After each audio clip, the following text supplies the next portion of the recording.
మంత్రి గారు ఉత్తమ్ కుమార్ రెడ్డి గారు ప్రతిపక్షానికి అవగాహన లేదని చెప్పేసి మాట్లాడుతున్నటువంటి వ్యక్తికి నేను సూటిగా 2 ప్రశ్నలు అడుగుతా ఉన్నాను. పూర్తిగా కరప్షన్లో భాగస్వాములై, కుంభకోణంలో భాగస్వాములై, అనేకమైనటువంటి కుంభకోణాలకు క్షేత్రమైనటువంటి కాంగ్రెస్ ప్రభుత్వంలో పూర్తిగా కూరుకుపోయి ఈ రకంగా మాట్లాడుతున్న ఉత్తమ్ కుమార్ రెడ్డి గారు, నిజంగా మీకు దమ్ము ధైర్యం ఉంటే రేపు ఓపెన్ డిబేట్కి నేను సిద్ధంగా ఉన్నాను. మరి రేపు 11 గంటల నుంచి నేను అసెంబ్లీ హాల్లో మీడియా పాయింట్ దగ్గర మరి మీరు వస్తానంటే అక్కడ నేను మీకోసం ఎదురు చూస్తాను. లేదా మీరు ఏ స్థానంకి రమ్మన్నా, ఏ ప్లేస్కి రమ్మన్నా నేను దీని రుజువులతో సహా వచ్చి నేను నిరూపించడానికి సిద్ధంగా ఉన్నాను.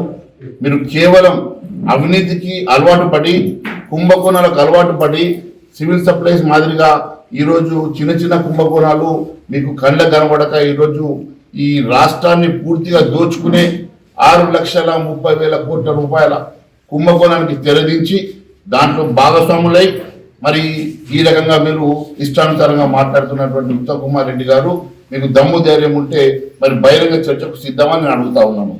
అంతేకాదు, హిట్ పాలసీ కాంగ్రెస్ పార్టీ కొత్తగా తెచ్చింది కాదు, గత టీఆర్ఎస్ ప్రభుత్వంలో చర్చ జరిగింది అంటా ఉన్నారు. అంటే టీఆర్ఎస్ పార్టీలో వాళ్ళు తప్పు చేసినారు, వాళ్ళు కరప్షన్ చేసినారు కాబట్టి మేము కూడా అదే రకంగా కరప్షన్ చేస్తాము, అదే రకంగా మేము అదే దారిలో నడుస్తామన్నట్టుగా మీరు మాట్లాడుతూ ఉన్నారు. మరి గతంలో మీరు అధికారంలో రాకముందు ఇండస్ట్రియల్ పాలసీ మీద అనేకమైనటువంటి అవినీతి జరిగింది, వాటి మీద ఎంక్వైరీ చేస్తాను, మరి అధికారంలోకి వచ్చిన తర్వాత మేము వాళ్ళ మీద కేసులు పెడతామని చెప్పినటువంటి ఉత్తమ్ కుమార్ రెడ్డి గారు, రేవంత్ రెడ్డి గారు ఈ రోజు అధికారంలోకి వచ్చిన తర్వాత ఒక్క ఇన్వెస్టిగేషన్ చేయకుండా, ఒక ఎంక్వైరీ చేయకుండా, ఒక కేసు పెట్టకుండా, ఒక్కరిని అరెస్ట్ చేయకుండా ఈ రోజు కూడా వాళ్ళ దారిలో మీరు కూడా అదే రకమైనటువంటి అవినీతి చేసి వాళ్ళు 1,000 కోట్లు సంపాదిస్తే మేము 1,00,000 కోట్లు సంపాదిస్తాం అన్నట్టుగా మీరు కూడా కుంభకోణాలకు తెరదించి ఈరోజు ఈ రకంగా మాట్లాడుతూ ఉన్నారు. మీకు ఎంత వాటా వచ్చింది? మరి ఉమ్మడి క్యాబినెట్ నిర్ణయం వలన మీరు ఒక్కొక్క మంత్రి ఎంత లాభపడ్డారు? మీరు సబ్ కమిటీలో పార్టిసిపేట్ చేసినందుకు మీకు అధికంగా వాటా వచ్చిందా? ఎందుకోసం ఈ రకంగా మాట్లాడుతూ ఉన్నారు? మీరు కొంత చదువుకున్న వారు, కొంతవరకైనా న్యాయంగా మాట్లాడతారు అనుకుంటే మీరు కూడా పూర్తిగా అవినీతిలో కూరుకుపోయి ఈ రకంగా పిచ్చి మాటలు మాట్లాడుతూ ఉన్నారు. ఈ రకంగా మాట్లాడే ముందు మీరు ఆలోచన లేకుండా మాట్లాడే ముందు ఒక్కసారి ఈ రాష్ట్ర భవిష్యత్తు గురించి ఆలోచన చేయాలా.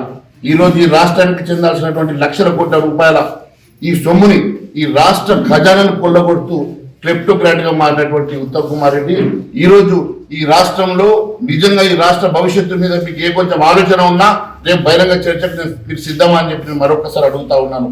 ఖచ్చితంగా రేపు ఈ అంశం మీద భారతీయ జనతా పార్టీ మరి సీరియస్గా తీసుకుంటే ప్రజల్లోకి వెళ్తాం, ప్రజా ఉద్యమానికి మేము తెరలేపుతామని చెప్పి మేము హెచ్చరిస్తా ఉన్నామని తెలియదు.